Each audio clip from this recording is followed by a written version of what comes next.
राम राम किसान भाइयों, एक बार फिर हाजिर आपके लिए नया वीडियो लेके। आज के इस वीडियो में हम बात करेंगे थाई एप्पल बेर के बारे में।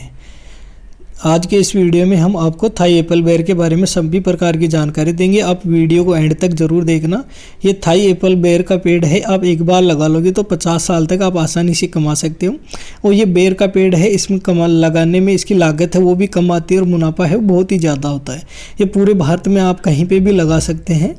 आज के इस वीडियो में हम थाई एप्पल से लेकर सभी प्रकार की जानकारी आपको देंगे, जैसे कहाँ से आपको पौधे लेने हैं, पौधों के लिए कौन सी मिट्टी चाहिए, कैसे मिट्टी को तैयार करनी है, कैसे खेत के अंदर पौधे की रोपाई है वो करनी है, कौन सा दवाई डालनी है, कब सिंचाई करनी है, आदि सभी प्रकार की जानकारी आज के इस वीडियो में हम आपको देंगे। ऐसे ही नई नई वीडियो हम आपके लिए रोज़ाना लेकर आते रहते हैं। अगर अभी तक आपने हमारे चैनल को सब्सक्राइब नहीं किया है तो प्लीज़ सब्सक्राइब कर ले। सबसे पहले अपन जानकारी लेते हैं थाई एप्पल के बारे में कि ये थाई फल है वो कैसा होता है। थाई एप्पल का फल है, थाई एप्पल बेर के ही एक फल का वजन करीब 40 ग्राम से लेकर 120 ग्राम तक होता है। ये थाईलैंड फ्रूट थाई एप्पल बेर के फल है जिसकी बागवानी करना बेहद ही आसान है। बता दें ये थाई एप्पल बेर में गजब की रोग प्रतिरोधक क्षमता है, जिसके चलते इसके फलों में कीट और रोगों का खतरा नहीं होता है। अपने साधारण बेर में क्या होता है, कीड़े वगैरह है वो लग जाते हैं, लेकिन इसकी सबसे अच्छी बात है इसमें किसी प्रकार का कोई कीड़ा है वो नहीं लगता है। अब इसमें लागत कम आती है और मुनाफा है बहुत ही ज़्यादा होता है। थाई एप्पल बेर की खेती करना बेहद ही आसान है। किसान चाहे तो 50-60 हज़ार रुपये की शुरुआत लागत में इसके पेड़ से हर साल 100 किलो तक उत्पादन है वो ले सकता है। बाज़ार में इसकी मांग तो काफ़ी अधिक रहती है, लेकिन छोटे स्तर पर बागवानी होने के कारण थाई एप्पल बेर काफ़ी महंगे हैं वो बिके जाते हैं। मतलब अभी इतनी प्रचलन में नहीं है इसकी खेती, और इसकी खेती में खर्चा वो भी बिल्कुल नहीं आता है। आप अच्छा मुनाफा है वो कमा सकते हैं इसकी खेती है वो करके। बात करते हैं थाई एप्पल बेर के लिए मिट्टी है वो कैसी होनी चाहिए। जैसा कि बागवानी फसलों की खेती के लिए वर्मी कंपोस्ट की अहम भूमिका होती है, इसी तरह थाई एप्पल बेर के लिए कार्बनिक पदार्थों वाली वर्मी कंपोस्ट खाद सबसे अच्छी होती है। किसान चाहे तो क्षारीय और लवणीय मिट्टी में भी एप्पल बेर के पेड़ लगाकर ठीक ठाक उत्पादन है वो ले सकते हैं। इसकी खेती है वो सभी प्रकार की मिट्टी के अंदर हो जाता है। बस थोड़ा सा ध्यान आपको ये रखना होता है, इसके पानी का भराव है वो ज़्यादा देर के लिए नहीं, क्योंकि ये एक जंगली पौधा है। मतलब अगर आप इसकी सिंचाई महीने में एक बार करेंगे तो भी ये आसानी से ये पौधा है ग्रो कर जाएगा, ये आसानी से स्टेबल रह जाएगा। तो आपको सिंचाई वाला थोड़ा सा ध्यान रखना है। बाकी आप किसी भी प्रकार की मिट्टी, चाहे काली हो मिट्टी हो, धोली हो, पीली हो, कैसी भी किसी प्रकार की मिट्टी हो, उसके अंदर आप इसकी खेती है वो कर सकते हैं और आप इसके पेड़ वगैरह लगा के इससे मुनाफा है वो ले सकते हैं। आपको एक बार पेड़ लगाने से ये आपको 50 साल तक है वो फल देता रहेगा। अब खेत की तैयारी है वो कैसे करें। दूसरी बागवानी फसलों की तरह थाई एप्पल बेर के लिए भी खेत की जुताई करके प्रत्येक पौधों के हिसाब से 5 मीटर की दूरी पे 2-2 फीट लंबाई चौड़े वाले वर्गाकार गड्ढे खुदाई करनी। उन गड्ढों में 25 दिन तक सूर्य की किरण, मतलब 25 दिन तक उन गड्ढों को खुला रखना है धूप के अंदर। जिसके बाद 20 से 25 किलो अच्छी सड़ी हुई कंपोस्ट खाद, नीम की पत्तियां, नीम की खली या कुछ पोषक तत्व मिलाकर गड्ढों में भर दे। आपके पास जो भी है गला सड़ा खाद है वो इसके अंदर डाल के इनको भर दे। किसान चाहे तो बेहतर उत्पादन के लिए नमूना लेकर मिट्टी की अगर आप जांच करवाना चाहते हैं तो अपनी मिट्टी की जांच करवा के भी आप ये लगा सकते हैं। वैसे ये सभी प्रकार की मिट्टी के अंदर हो जाता है, बस आपको थोड़े गड्ढे खोदने हैं और उसको 20-25 दिन पड़े रहना है। उसके बाद में हर गड्ढे के अंदर 20-20 किलो है सड़ी हुई या गली खाद है या अपनी पुरानी जो भी खाद है वो आपको उसमें डाल देना है। वो डालने के बाद में ऊपर से पानी डाल के आपको उसको छोड़ देना 3-4 दिन के लिए, ताकि वो खाद है अच्छे से गल जाए। अब बात करते हैं पौधे की रोपाई है वो कैसे करें। थाई एप्पल बेर की खेती के लिए कली या कायन यानी कलम विधि का इस्तेमाल करके पौधे तैयार किए जाते हैं। इसके बाद में जुलाई से लेकर मार्च के बीच में थाई एप्पल बेर के पौधों की रोपाई काम है वो कर सकते हैं। बता दें कि 1 बीघा खेत में 15 फीट की दूरी के हिसाब से थाई एप्पल बेर है वो 80 पौधों की रोपाई करें। आप 5-5 फुट की दूरी पे भी लगा सकते हैं। 15-15 फुट की दूरी पे अगर आप लगाएंगे तो आपके 80 पौधे हैं वो 1 बीघा के अंदर लगेंगे। लेकिन कोशिश करें आपको 5-5 फीट की दूरी पे ही लगाना है। सबसे अच्छी इसकी क्या है, ये कलम विधि से लगते हैं। मतलब अपना जो जंगली पौधा होता है उसकी जो बेर का या झाड़ी का जो पौधा होता है उसके ऊपर इसकी कलम चढ़ाई जाती है, तो अपना वाला पौधा है वो इजीली अपने वाली खेती के अंदर है वो ग्रो कर जाता है। तो आपको ये थाई एप्पल का पेड़ है वो कलम विधि के द्वारा तैयार किया हुआ पौधा ही लगाना है, ताकि इसका उत्पादन है वो आपको 3 से 6 महीने के अंदर मिलना चालू हो जाता है। पहले साल इसकी उत्पादन क्षमता है वो 5 से 10 किलो होती है, लेकिन ये धीरे धीरे फिर एक पेड़ से 100 किलो से अधिक मिल जाती है। थाई एप्पल के साथ अन्य फसल कौन कौन सी उगा सकते हैं? किसान चाहे तो थाई एप्पल बेर के बीच में खाली पड़े स्थान पर बैंगन है, मिर्ची है, मटर है, मूंग है, गुआर है जैसी फसलों की खेती कर सकता है। आप सीजनली जैसी खेती कर रहे हैं वैसे कर सकते हैं। और इसी तरह थाई एप्पल बेर का उत्पादन मिलने से पहले बीच बीच में खेती की लागत भी निकलती रहेगी। अगर आप बीच बीच में अन्य किसी प्रकार की खेती कर रहे हैं तो आपकी उसमें लागत है वो भी निकलती रहेगी, और ये पौधा है धीरे धीरे ये ग्रोथ करता रहेगा। सबसे अच्छी बात है इस पौधे में लागत है मतलब फल आना है वो 2 से 3 महीने में चालू हो जाते हैं। और ये 2 प्रकार के आते हैं, एक ग्रीन थाई एप्पल आता है, एक रेड थाई एप्पल आता है। आप जिसकी भी खेती करें, अगर रेड थाई एप्पल का पौधा अगर आपको मिल रहा है तो वो ही प्रेफर करें, क्योंकि इसका बाजार भाव थोड़ा सा ज़्यादा मिलता है और ये दिखने में सेब की तरह होता है, खाने में इसका स्वाद है वो बोर की तरह आता है। बहुत ही मोटा होता है और इसके अंदर घूंटी बहुत ही मीठी मतलब बहुत छोटी घूंटी इसके अंदर आती है। अब बात करें थाई एप्पल बेर के लिए खाद और पोषण प्रबंधन कैसे करें। वैसे तो थाई एप्पल बेर कम उपजाऊ मिट्टी में भी अच्छा उत्पादन दे सकता है, लेकिन मिट्टी की जांच के आधार पर देसी खाद, सुपर फास्फेट, म्यूरेट, पोटास के अलावा नाइट्रोजन और का भी प्रयोग कर सकते हैं। मतलब कुछ नहीं देना है, अपना वाला गोबर खाद है वही देना है इसके अंदर। इसके अलावा किसी प्रकार का कोई खाद देने की भी आपको ज़रूरत नहीं है। ये अपना जो बेर का पेड़ होता है उसके ऊपर कलम चढ़ा के इसको लगाया जाता है, ताकि वो जो जड़ें वगैरह हैं वो सारा अपने वाला पेड़ होता है, ऊपर का जो पेड़ होता है वो इसका होता है। तो ये ग्रो है बहुत ही फास्ट करता है, बहुत ही अच्छा करता है, और इसका जो बेर लगता है वो बहुत ही मोटा होता है। एक बेर की मात्रा है लगभग 40 ग्राम से लेके 150 से 200 ग्राम तक एक बेर का आपको मिल जाएगा। ये दिखने में बिल्कुल सेब की तरह होता है और इसके अंदर घुट्टी बहुत ही छोटी सी आती है और इसका स्वाद है एकदम बेर की तरह ही स्वाद होता है। अब बात करते हैं थाई एप्पल बेर का उत्पादन कितना होता है। थाई एप्पल बेर की खेती करने के लिए देसी और हाइब्रिड दोनों प्रजातियों का इस्तेमाल कर सकते हैं। बता दें कि इस फल की हाइब्रिड प्रजातियों के पौधे की रोपाई करने के मात्र 6 महीने के अंदर 100 किलो तक फल का उत्पादन कर सकते हैं। अगर आप हाइब्रिड पौधा ले रहे हैं तो एक पौधे से 6 महीने के अंदर ही आप 100 किलो फल है वो मिल जाएगा। इसकी रोपाई के साल भर पर पौधे के परिपक्व होने पर 20 से 25 किलो तक फल का उत्पादन ले सकते हैं। अगर आप देसी पौधा ले रहे हैं तो उससे 20 से 25 किलो है वो मिलेगा। अगर आप हाइब्रिड ले रहे हैं तो 6 महीने के अंदर ही इसमें 100 किलो से अधिक है वो फल लगना चालू हो जाते हैं, और इसकी फल की मात्रा है वो भी बहुत ज़्यादा हो जाती है। मतलब बहुत मोटे मोटे फल आते हैं जिससे आपका वजन है वो भी बहुत ज़्यादा हो जाता है। मतलब इसकी पैदावार है वो बहुत ही ज़्यादा होती है, और सबसे अच्छी बात है इसकी बाज़ार भाव है वो हमेशा अच्छे रहते हैं, और इस बाज़ार में आपको अच्छा भाव मिलने की वजह से आपका मुनाफा है वो भी बहुत ही ज़्यादा होगा। तो ये तो थाई बेर के उत्पादन कितना होता है। अब बात करें थाई एप्पल का बाजार भाव क्या रहता है।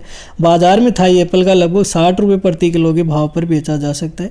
बाजार में आपको आसानी से अगर आप बाजार में इसका रेट ट्राई करेंगे तो 60 रुपये आपको किलो मिल जाएगा। अगर आप मंडी में इसमें थोक के अंदर जाएंगे तो मंडी में भी आपको 30 से 40 रुपये प्रति किलो के हिसाब से आसानी से मिल जाएगा। और सबसे बड़ी बात है ये हर मंडी के अंदर आपका बिक जाएगा। ऐसा नहीं कि दूर की मंडी के अंदर ही को लेकर जाना पड़ेगा, ऐसा कुछ भी नहीं है। थाई एप्पल का पौधा कितने साल तक फल देता है कि ये मतलब थाई एप्पल का पौधा है एक बार लगाने पे 6 महीने बाद में ये फल देना चालू हो जाता है, और आने वाले 50 साल तक ये आराम से थाई एप्पल का पौधा है वो फल देता रहता है।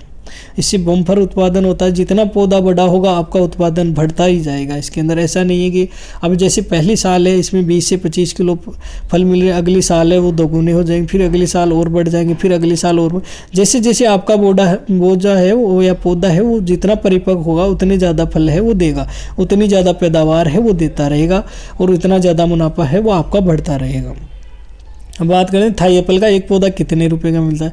थाई एप्पल का पौधा है आपको विश्वसनीय नर्सरी से ही खरीदना होगा, और उसका पक्का बिल जरूर ले लेना होगा। और कोशिश करें, मैंने बताया आपको कि 2 प्रकार के थाई एप्पल की, एक ग्रीन थाई एप्पल है, एक रेड थाई एप्पल है। आप कोशिश करें अगर रेड वाला थाई एप्पल मिल रहा है तो वो ही खरीदना है आपको, और ग्रीन वाला मिल रहा है तो फिर ग्रीन वाला ले लें, या आप आधे क्वान्टिटी के अंदर भी ले सकते हैं। और ये एक पौधा लगभग 30 से 40 रुपये के अंदर हाइब्रिड वाला आपको हर नर्सरी में मिल जाएगा, लेकिन उनसे पक्का बिल जरूर ले ले और उनसे पूछ के ले ले कि अगर कोई भी पौधा बीच में ख़राब हो जाता है तो ये नर्सरी वाले की गारंटी होती है, आपको बिना कुछ 1 रुपया लिए आपको उसके बदले में नए पौधे वो आपको दे देते हैं। अगर आप 100 पेड़ ले रहे हैं उसमें से 10 ख़त्म हो गए या किसी भी वजह से ख़राब हो गए, नहीं लगे, कुछ भी हो रहा है, तो अगर नर्सरी वालों को आप बोलोगे कि भैया ये 100 में से 90 पेड़ लग गए हैं, 10 नहीं लगे, तो वो 10 पेड़ आपको एक्स्ट्रा दे देता है, उसका कोई चार्ज है वो नहीं लेता है। और ये ईजिली हर नर्सरी में आपको मिल जाएगा 30 से 40 रुपये के अंदर। अब 1 बीघा में थाई एप्पल के कितने पेड़ लगते हैं? 1 बीघा में थाई एप्पल के लगभग 180 से 250 पेड़ लगते हैं। अगर आप 5-5 फीट की दूरी पर अगर आप लगाएंगे तो 180 से लेकर 250 तक पेड़ हैं वो लगेंगे 1 बीघा के अंदर। और बीज के अंदर आप किसी भी प्रकार की खेती कर सकते हैं, ग्वार बा सकते हैं, मूंग बा सकते हैं, मूंगफली बा सकते हैं, अपना गेहूं बा सकते हैं, कुछ भी किसी प्रकार की सब्जी वगैरह है वो बाना चाहिए वो उगा सकते हैं आप। शुरुआत के अंदर इसका अगर छोटे लेवल पे करना चाहिए तो छोटे लेवल पे कर लो, अगर बड़े लेवल पे करना चाहिए तो बड़े लेवल पे कर लो। इसमें किसी प्रकार का कोई नुकसान नहीं होने वाला है और ना ही ये किसी प्रकार की जो नीचे फसल हो रही है उसको नुकसान पहुँचाता है। ये जैसे जैसे इसका पेड़ है वो बड़ा बढ़ता जाएगा वैसे वैसे आपको वापस अपना पूरा खेत है वो उसका जगह है वो मिलती रहेगी। ये सिर्फ एक तना है वो ही रहेगा। अब बात करते हैं थाई एप्पल के पेड़ की सिंचाई है वो कितने दिन के बाद करनी चाहिए। थाई एप्पल एक जंगली पेड़ है जिसकी सिंचाई की ज़रूरत बहुत ही कम पड़ती है। आप ड्रिप सिंचाई से भी कर सकते हैं। अगर ड्रिप से कर रहे हैं तो आपको 15 दिन में करना है, और अगर धोरे बनाकर वगैरह है उसकी सिंचाई कर रहे हैं या खुला पानी अगर आप दे रहे हैं तो आप महीने में अगर इसकी 1 बार सिंचाई करेंगे तो भी ये काफ़ी है। इसकी बार बार सिंचाई करने की ज़रूरत नहीं पड़ती है क्योंकि ये अपना जंगली वाला जो वो बेर का पेड़ होता है इसके ऊपर इसकी कलम चढ़ाई जाती है, और अपना वाला बेर का पेड़ है वो तो बिना पानी से भी हो जाता है। उसको हम पानी वगैरह बिल्कुल भी नहीं देते हैं, फिर बारिश के पानी से ही वो अपना है हो जाता है। 1 बार बारिश का पानी उसको मिल जाता है तो ये पूरी साल के लिए वो इसको पानी देने की ज़रूरत नहीं होती है। इसी प्रकार ये भी थाई एप्पल का पेड़ है, इसको कम सी पानी देने की ज़रूरत पड़ती है, लेकिन हाँ ये ध्यान रखना होगा अगर फूल वगैरह उस पर आ रहे हैं उस समय आपको सिंचाई बिल्कुल नहीं करनी। जैसे ही फूल कन्वर्ट हो जाते हैं बीज के अंदर फल के अंदर तब आपको इसकी भरपूर सिंचाई है वो करनी। उस समय आपको 5-7 दिन से लगभग सिंचाई है वो करती रहना है। अब आगे बात करते हैं थाई एप्पल की प्रमुख फसल कौन कौन सी है, या ये थाई एप्पल का जो पेड़ आता है इसमें अन्य कौन कौन सी किस्में आई जाती हैं। तो इसमें पहली आती है थाई एप्पल बेर आता है, फिर दूसरा सेव बेर आता है, तीसरा केथली आता है, तीसरा कश्मीरी एप्पल बेर आता है, 5वां छुआरा आता है, 6वां दंडन आता है, 7वां सेनिवरन 5 आता है, 8वां मुंडिया आता है, 9वां गोमा कीर्ति आता है। अपने यहाँ पे मेन 2-3 ही चलते हैं, थाई एप्पल बेर चलता है और सेव बेर चलता है और केथली चलता है, और चौथा है कश्मीरी एप्पल सेव चलता है। अब थाई एप्पल बेर है ये मैंने पहले बता दिया आपको 2 कलर का होता है, एक ग्रीन कलर का आता है एक रेड कलर का आता है। आप जब भी नर्सरी वाले से ले उस समय पक्का बिल ज़रूर ले ले, कन्फर्म ज़रूर करवा ली कि ये ग्रीन वाला है या रेड वाला। अधिकतर नर्सरी वाले क्या करते हैं आपको रेड वाला बोल के चिपका देते हैं, तो ये ध्यान देना है। अगर आप बल्क में पेड़ ले रहे हैं तो आपको विश्वसनीय नर्सरी से ही आपको ये लेना है, ओरिजिनल पक्का उसका बिल लेना है, उसमें हर एक वो चीज़ लिखवानी है कि ये रेड वाले इतने पेड़ हैं। अगर किसी प्रकार का कोई पेड़ का नुकसान हो जाता है नर्सरी वाला आपको बिना पेमेंट लिए वापस पे दोबारा पेड़ है वो दे देता है इसके अंदर, और ये आपको इजीली हर किसी आसपास की नर्सरी में मिल जाएगा। बस थोड़ा ध्यान रखिए विश्वसनीय नर्सरी, और फिर भी अगर कोई विश्वसनीय नर्सरी नहीं है आपके यहाँ पे आसपास में तो आप जाइए नर्सरी वाले से, उससे सारी बात करिए, आप उसके पक्का बिल लेके आइए। पक्के बिल में आप हर एक बात है वो लिखवा के लेकर आइए कि ये 50 पेड़ हम रेड वाले ले रहे हैं, 50 पेड़ है ग्रीन वाले ले रहे हैं, और अगर इसमें किसी भी प्रकार का कोई पेड़ है उसका नुकसान होता है तो उसकी नर्सरी वाले की जिम्मेदारी। अगर नहीं लग रहा है किसी भी प्रकार से, अगर वो जल गया या ख़त्म हो गया वो पेड़, जैसे मान लो 100 पेड़ लेके आ रहे हैं 90 पेड़ ही लगे हैं तो नर्सरी वाला आपको 10 पेड़ है बिना रुपए लिए वापस दे देता है। तो ये था थाई एप्पल के बारे में, ये प्रमुख अपने किस्में है इसकी। दूसरा आता है सेव बेर आता है, ये भी मैंने बोलता है रेड कलर का आता है, सेव की तरह थोड़ा सा मोटा होता है। और कश्मीरी एप्पल सेव बेर है, ये मतलब ठंडे इलाकों में लगने वाला बेर है।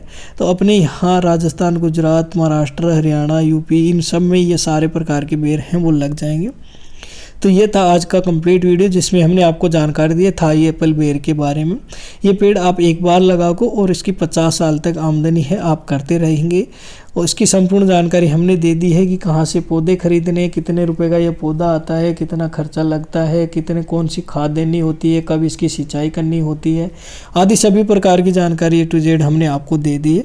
फिर भी अगर आप कुछ पूछना चाहते हो, किसी प्रकार की कोई जानकारी अगर आप हमसे लेना चाहते हो तो आप हमें कमेंट करके पूछ सकते हैं। हम आपके हर कमेंट का जवाब है वो देंगे। साथ ही हमने किसान भाइयों के लिए सब्सिडी से रिलेटेड जितने भी हैं वीडियो, वो सभी वीडियो हमने बना दिए हैं। जैसे अगर आप किसी प्रकार की सब्सिडी लेना चाहते हैं, जैसे पोली हाउस है, फार्म पॉन्ड है, डिग्गी है, अपना प्लास्टिक मल्च है, लो टनल है, वाटर हार्वेस्टिंग है, प्याज स्टोरेज है, किसी भी एग्रीकल्चर इक्विपमेंट जैसे ट्रैक्टर से चलने वाले थ्रेसर है, कल्टीवेटर है, पिलाऊ है, इन सब में अगर आप किसी भी प्रकार की सब्सिडी अगर वो लेना चाहते हैं तो उन सब के वीडियो हमने बना दिए हैं। वो वीडियो हमारे यूट्यूब चैनल पे पड़े हैं। अगर आप देखना चाहते हैं तो उनका लिंक आपको डिस्क्रिप्शन में भी मिल जाएगा। और अगर आप सब्सिडी के लिए ऑनलाइन आवेदन करना है तो वो हर वीडियो में हमने आपको यहाँ पे सिखाया हुआ है कि आप ऑनलाइन घर बैठे मोबाइल के द्वारा कैसे आवेदन कर सकते हैं और इस सब्सिडी का लाभ है वो कैसे ले सकते हैं। अगर आप भी किसी प्रकार की भी सब्सिडी के बारे में कोई भी जानकारी अगर लेना चाहते हैं तो आप हमें कमेंट करके पूछ सकते हैं। हम आपके हर कमेंट का जवाब है वो ज़रूर देंगे। हमारे चैनल को सब्सक्राइब जरूर करना, क्योंकि ऐसे नए नए टेक्नोलॉजी से रिलेटेड है, सब्सिडी से रिलेटेड है या खेती से रिलेटेड है, किसान भाइयों के लिए हम रोज़ाना 1-2 वीडियो लेकर आते रहते हैं। और हमारा चैनल देखने के लिए आपका बहुत बहुत धन्यवाद, बहुत बहुत शुक्रिया। जय हिंद, जय किसान, जय भारत।